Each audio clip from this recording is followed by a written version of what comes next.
আমি তাদেরকে বলতে চাইবো আমাদের এটা দ্বিতীয় স্থান অধিকার করেছে। এই বিদ্যার্থীরা কয়েকজনের নাম না বললেই নয়, কাউসার, জামিল, নাহিদ, রায়হান মিয়া, রাজু। শিক্ষার্থীরা স্কুল থেকে চলে যায়, কিন্তু তাদের স্মৃতি স্কুল থেকে মুছে যায় না। স্কুল থেকে শিক্ষার্থীরা চলে যাওয়ার পর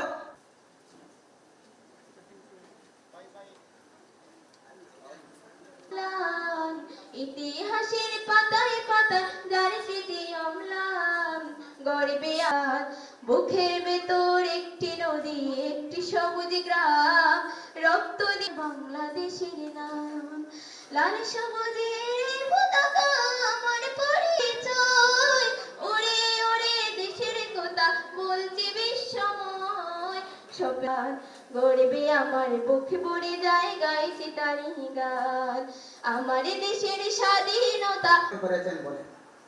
তারপর ধন্যবাদ দিতে চাইবো আমার প্রতিষ্ঠানের সকল শিক্ষককে, যারা প্রাণবন্ত করার জন্য তাদের সকল ব্যস্ততার শেষে আমাদেরকে সময় দিয়েছে। একজন দীর্ঘ সময় ধরে সময় দিয়ে আসছে এলাকার মেধাবী শিক্ষার্থী তৈরি করার লক্ষ্যে। 2002 সালের পরীক্ষায় সাফল্যের সাথে বারবার প্রথম স্থান অধিকার করে আসছে এই ইউনাইটেড কিন্ডারগার্টেন অ্যান্ড স্কুল। তাদের বাচ্চাদেরকে একটা উপযুক্ত পরিবেশে লেখাপড়া করার জন্য পাঠাতে পারছেন। স্থান নির্বাচন করতে পেরেছে কোন জায়গায় দিলে তার বাচ্চা খুব ভালো করে লেখাপড়া করতে পারবে। 2 দিন স্কুল খোলা থাকলে তারপর আবার 3 দিন বন্ধ রাখতে হচ্ছে। আমরা অনেক কষ্ট করে স্টুডেন্টদেরকে সময়স্থান হিসেবে স্কুলকে সবার উপরে নিয়ে এসেছিল এবং তারা মোট 23টি বৃত্তিও পেয়েছিল। তাদের স্কুলকে আবার আগের রূপে ফিরে পেয়েছিলাম। আমরা আমাদের জায়গা থেকে যতটুকু পরিশ্রম করার ততটুকু গ্রহণ করার জন্য আহ্বান করছি নুরুল ইসলাম নাহিদ।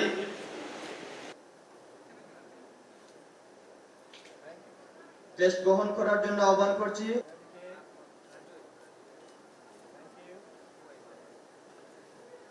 আমাদের ওয়াদা রক্ষা করতে পারছি আশা করি, নাকি সবাই খুশি? খাওয়া দাওয়া হয়েছে, ভাত ডালের বদলে যদি চাইনিজ, লেবানিজ বা অ্যারাবিক দিতাম সেটা ভালো হতো, কিন্তু আমাদের মিসকমিউনিকেশনের কারণে আমরা মনে করি যে যদি আপনারা আরো ভালো করেন, মানে সিলেটের সেরা শিক্ষা প্রতিষ্ঠান হন, আমরা এখান থেকে আমি আজকে এখানে ঘোষণা দিয়ে যাচ্ছি আপনাদেরকে ঢাকায় কৃতি শিক্ষার্থীদের সম্বর্ধনা অনুষ্ঠান 2000 সম্মানিত সভাপতি, পত্র বিদ্যালয়ের প্রধান শিক্ষক জনাব আব্দুল, এটাকে মনে রাখতে হবে, আপনাদেরও এই জিনিসটাকে আগামীতে ধরে রাখতে হবে। এটা যদি আপনারা ধরে রাখতে পারেন এবং আমাদের বিশ্বাস, তখন আর আমরা এই দেশের প্রশাসনের উপরে বেশি নির্ভরশীল না হয়ে আমাদের ছাত্রছাত্রী যারা আছেন তাদের উপরে আমাদের নির্ভর হতে হবে।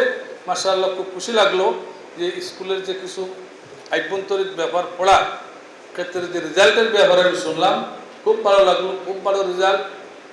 অনুষ্ঠানে উপস্থিত না হইতাম তাহলে হয়তো শুনতাম না, খুবই ভালো হয়েছে। আমি দেখলাম বেশ ভালো রেজাল্ট, যেটা অন্যান্য স্কুলের তুলনায় অনেক ভালো। আমার বিশ্বাস কোনো এক সময় হয়তো এই স্কুল বাংলাদেশের মধ্যে না হইলেও সিলেটের মধ্যে এই স্কুল একবার শ্রেষ্ঠ হবে, আমি বিশ্বাস করি। বিশেষ করে এই শিক্ষানুরাগে আমার আবু তাহের ভাই যে ঘোষণা দিচ্ছেন,